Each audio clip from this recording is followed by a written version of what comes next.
Então, assim, eu sempre gostei de música. E eu era da igreja junto com meus irmãos. Minha família não é evangélica, mas eu era da igreja evangélica com os meus irmãos. E aí eu cantava na igreja brincando, assim... Entendi. Não era profissional. E aí dizem que eu era cantora gospel. Não era, não. Mas... Seria uma honra, mas não era. Quando você... Mas aí você se tornou uma cantora. A gente tava... Uma das coisas que a gente vai falar aqui hoje é sobre o Risca-Faca. Sim. Né? Que é o teu último trabalho. Na verdade, ele saiu em 3 fases, não é? É. Eu dividi. Por quê? Porque... Isso é uma estratégia de quem tá em volta? Minha mesmo. É interessante. Tá. Eu pensei assim... quando lança tudo de uma vez, ou você tem um conceito muito que você precise passar dessa forma, ou as músicas acabam se perdendo em importância. E aí Entendi. eu queria reproduzir um rolê perfeito. E aí eu pensei, o que é que eu faço quando eu vou para um rolê? Eu me arrumo, eu fico escutando uma musiquinha, eu tomo um negocinho, eu dou um esquenta. Depois eu vou no carro ouvindo música, depois eu chego meio na pose, depois eu vou pra bagaceira, aí fica bêbado, tiro o sapato, como um podrão. Eu? Temos imagens. Tu não assistiu Big Brother, não? Eu acho que tu não assistiu, não. Tu tá pegando o brief do povo, né? Ó... Não, mas a Juliette do Big Brother não é a Juliette 2025, é? Claro, em partes, a gente vai mudando em algumas coisas, mas outras permanecem. Eu gosto da farra, eu acho que é o meu dom, eu amo farra, eu amo rolê, se você me vê num rolê, todo mundo me chama de Julie Up. Eu fico muito feliz e eufórica. Sempre fui assim. No Big Brother eu era assim. Ficava bêbada, gritando, brincando. Eu tenho todas essas versões. Tem a mulher intelectual, politizada. Tem a menina da música. Tem a pirralha que brinca e que dá bagaceira. Tem a da oficina mecânica com os irmãos, que chama palavrão. Enfim, eu tenho várias versões. E a da farra é uma das melhores. Imagino que sim. Então, é uma festa... Eu vi que você... a ideia do álbum é uma festa perfeita, né? Isso é uma ideia que sai da tua... Porque assim, por que eu tô dizendo tudo isso? Eu sinto que tu, além de ganhar o Big Brother de uma forma espetacular e histórica, que nem a gente já falou, ainda o trabalho que é feito depois que você sai, ele é muito bem feito, sabe? No sentido de... manter ou de procurar um outro caminho, ir pra música e tudo mais, em fazer parceria com uma porrada de artista sensacional. Então, ficou faltando fazer collab com alguém? É que Com Alceu Valença? Sim, claro. Nossa, faltou muita coisa, assim.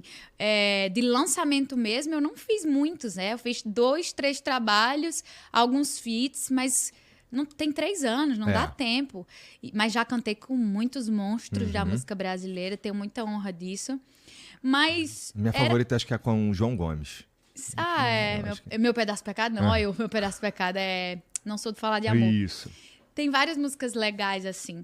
Mas é um aprendizado. E tem muita coisa ainda pra construir, tá ligado? É pouco tempo. O que te convenceu aí pra música? Irmão, é porque... Antes... eu não ousava sonhar muito. A minha realidade foi muito dura. A galera que acompanhou e que sabe, quem me conhece sabe, eu não tinha muita chance de sonhar, tá ligado? Eu não dava pra sonhar, tipo, eu nunca sonhei em ir pra Disney. Quando eu cheguei na Disney, que eu vi minha amiga chorando vendo as personagens lá, os personagens e tal, eu chorei porque eu não tinha isso. Eu não sonhava, eu dizia, como é que uma criança não sonhava em ir pra Disney? O meu sonho era ter um trabalho fixo, tá ligado? Era ter um trabalho fixo, era ter um salário, tá ligado? Eu sei. Então eu não tinha esse sonho, mas eu amava a música. E pra mim a música era utopia. Depois de sofrer muito, de ganhar, de lutar e de dar certo, de vencer, porque eu considero que o Big Brother foi a hora que eu venci, e eu pude sonhar. Eu falei, sabe uma coisa, e agora? Vamos sonhar? Música pra mim é sonho, tá ligado? Era a utopia que eu não tinha chance de viver. E aí foda-se todo mundo, eu quero fazer o que me faz bem. Agora eu tenho a possibilidade de viver o sonho de verdade. Antes eu tinha vergonha até de falar sobre isso. Quem era eu pra pensar em cantar? Eu tinha que garantir o básico. Então, depois que tudo deu certo, aí eu fui sonhar. E a música era isso. Entendi. Isso que você falou da Disney aí, eu também não sou... Não comecei aqui, né? Então eu sei exatamente o que eu queria. Lembra que eu falei, pô, preciso fazer. Antes da gente começar aqui, a gente estava falando sobre as coisas que a Juliette já estudou, por exemplo. Ela falou, já estudou letras 3 anos e meio, né? Sim. E eu tava falando que eu também fiz letras, fiz português e inglês. E eu queria terminar o mais rápido possível para poder ter um emprego direito, sabe? Então, assim, é meio. É a mesma. Uma vibe bem parecida de, putz, eu queria ter um emprego. Era isso que eu queria. A tua história é parecida com a da Ju, então. Talvez.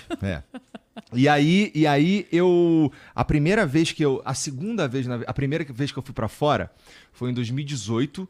E eu fui porque o Facebook, que na época eu fazia uns streams no Facebook, me pagou tudo pra eu ir.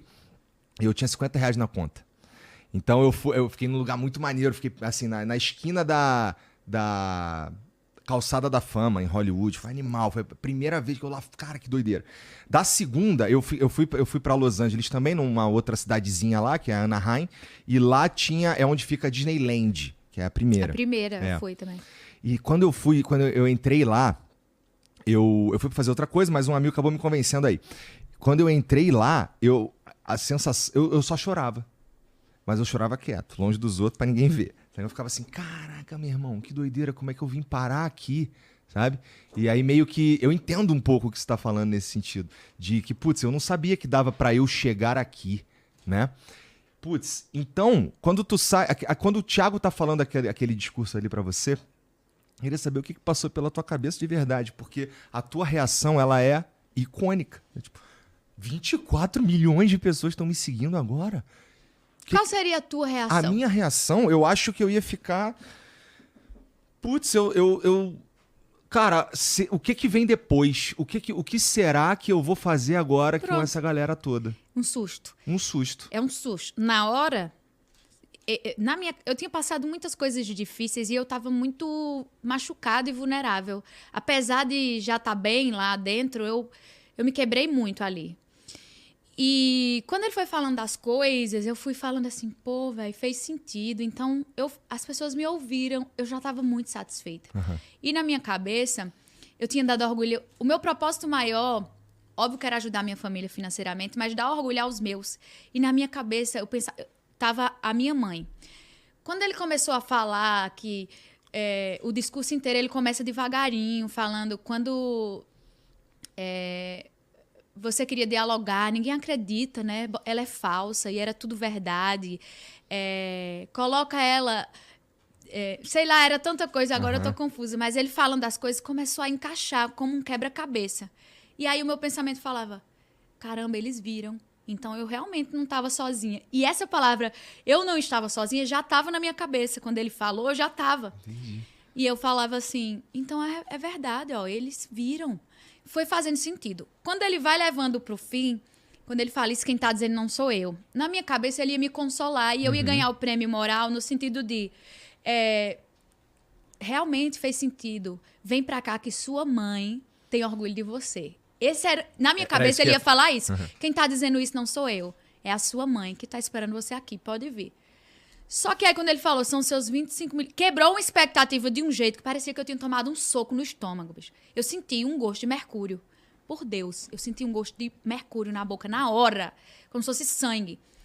Tum! Eu... Aí eu... Aí na minha cabeça, e agora? Tipo, eu buguei. E agora? O que é que eu vou fazer? Primeiro, meu sonho acabou. Eu queria ser delegada, defensora. Não... Como assim? Mudou a rota. E aí eu falava, o que é que esse povo quer ver?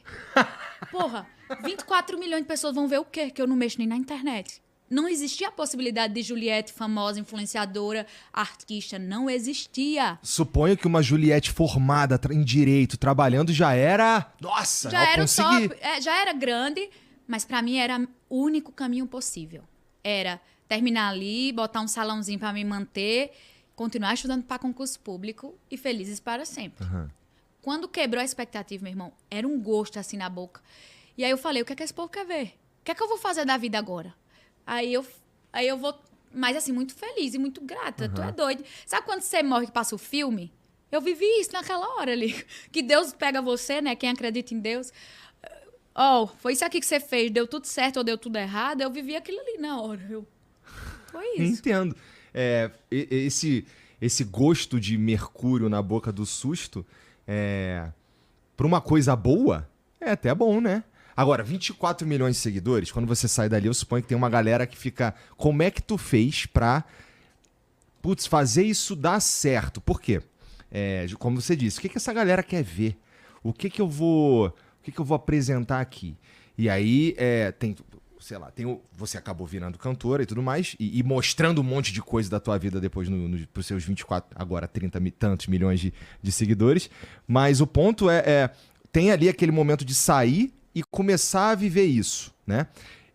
Essa transição para uma do que você estava fazendo, direito e tudo mais, querendo advogar, querendo passar no concurso público. Não, eu já era advogada há anos. Sim, então. Querendo passar no concurso público e tudo mais, para mudar isso para uma influenciadora.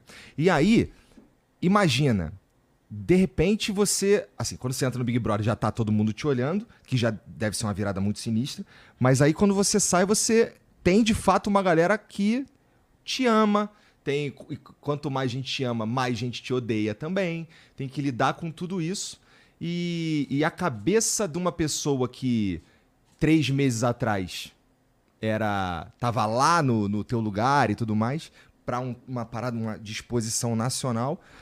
Cara, como é que funcionou a tua cabeça nesse momento? Tu tava com 30 e pouquinho, 31, vai? 31 anos.